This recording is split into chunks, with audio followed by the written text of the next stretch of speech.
Charleston Southern, what stood out to you as the biggest issues? Well, it's been the same issue, since we started practice in July. Our defense and our defensive rebounding are just not at the level we need to play at. According to Ken Palm, who evaluates your efficiency both offensively and defensively, we're 277th in defense. And we're right there as same with our defensive rebounding. So we keep working on that and hoping that we're going to get better. We're going to try some subtle changes.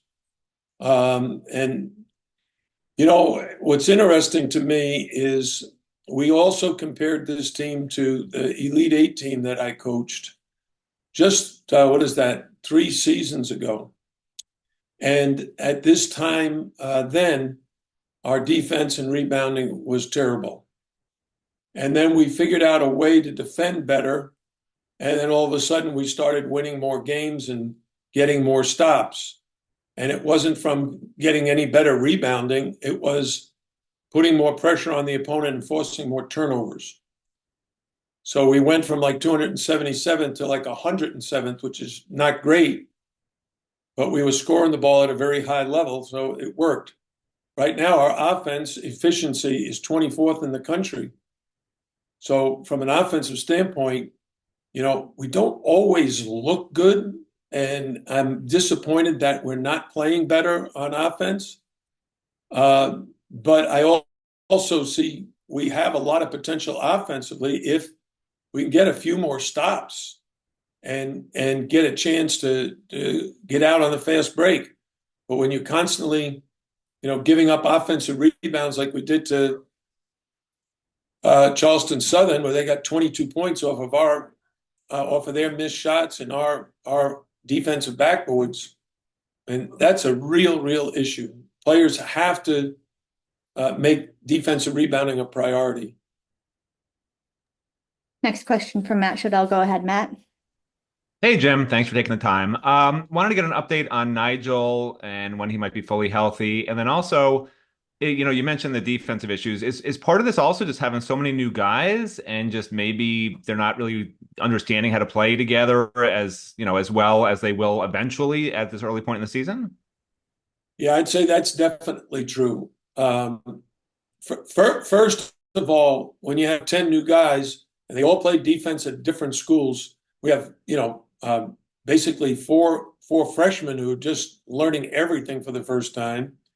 And then we have like 7 seniors who all came from different programs and played defense differently and are trying to learn our system. It's not that ours is complicated, but you do have to communicate very well. And right now, that's a real weakness. Like we had a play the other day where we were planning to switch. We called it at the timeout and said, okay, we have 2 like sizes, and we're going to switch the ball screen, the initial ball screen, so that we don't put 2 on the ball. And we didn't switch correctly, and the guy who screened rolled to the basket, caught it, and just made a layup. So that's just a lack of communication. The players have to do a better job there. And we've got to be more demanding in practice to be sure they're doing it right. The funny thing is, in practice, we've been doing a lot of these things correctly, and then the game comes and our mental preparation, our mental toughness is not as good as it needs to be.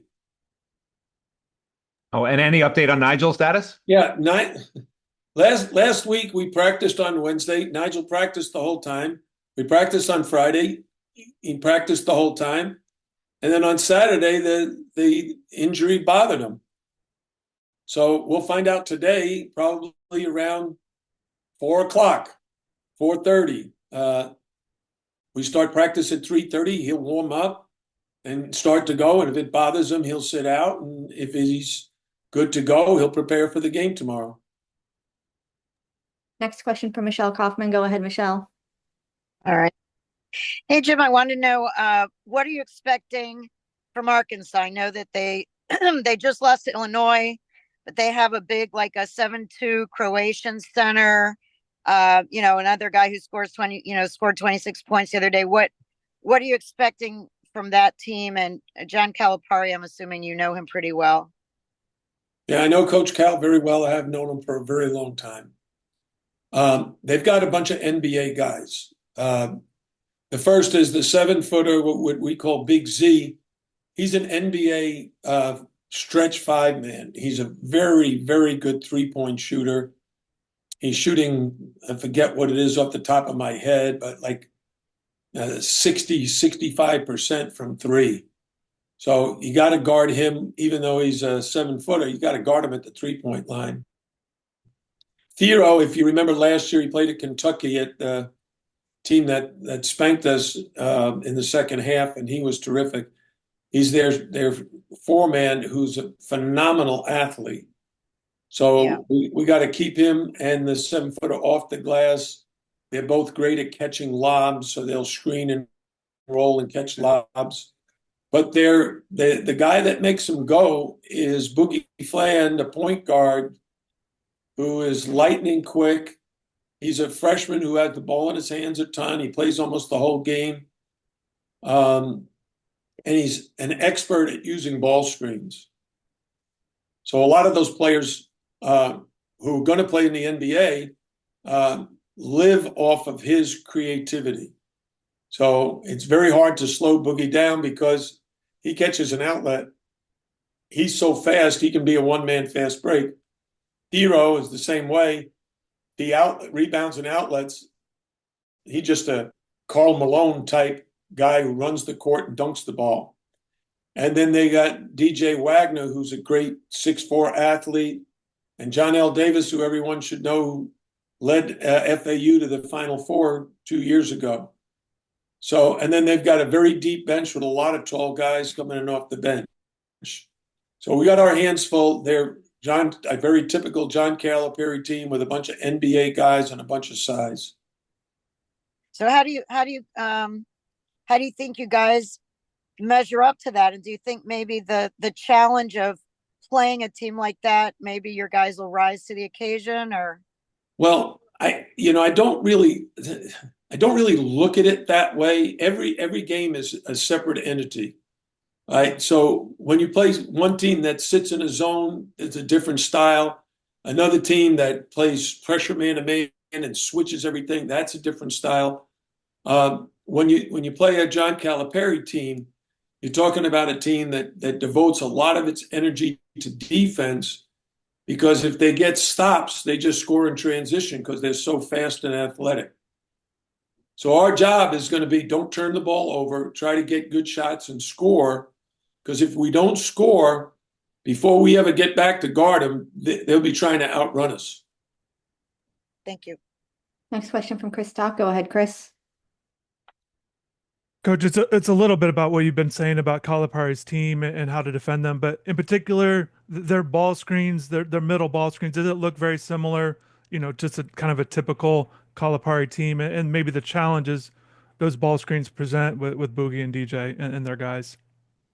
Yeah, I would say it's very similar to an NBA team. If you see Jamal Murray with Nikola Jokic, they run that same play constantly. The Clippers with James Harden and Zubac, all these NBA teams with great point guards, Shai Gilgeous-Alexander, and the big kid from Gonzaga, what's his name? Chet Holmgren. So all these NBA teams run that middle pick and roll. And I think, Cal coached in the NBA. He's very familiar with NBA type offense and offensive players. So he's created an NBA, prep school. One more question. Go ahead, Chris. Just wanted to ask about Matthew Cleveland. I didn't see him against VCU in the second half and the 16 minutes off the bench. Kind of what's going on with him with his minutes, and is he okay, or what's kind of your thought process? Yeah, he's fine. I just, would like him to play better.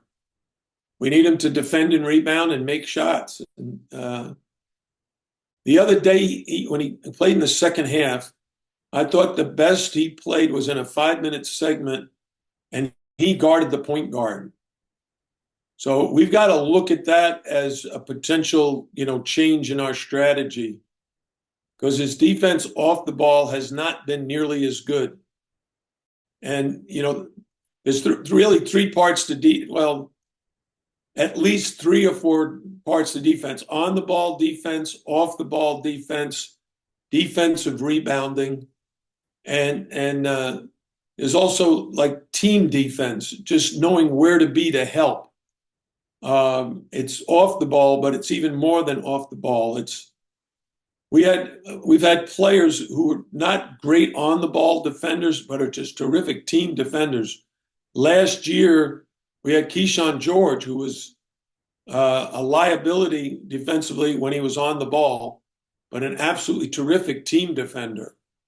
He helped everybody, and our defense was better when he was on the court. And we need more guys like that who are really good at helping each other.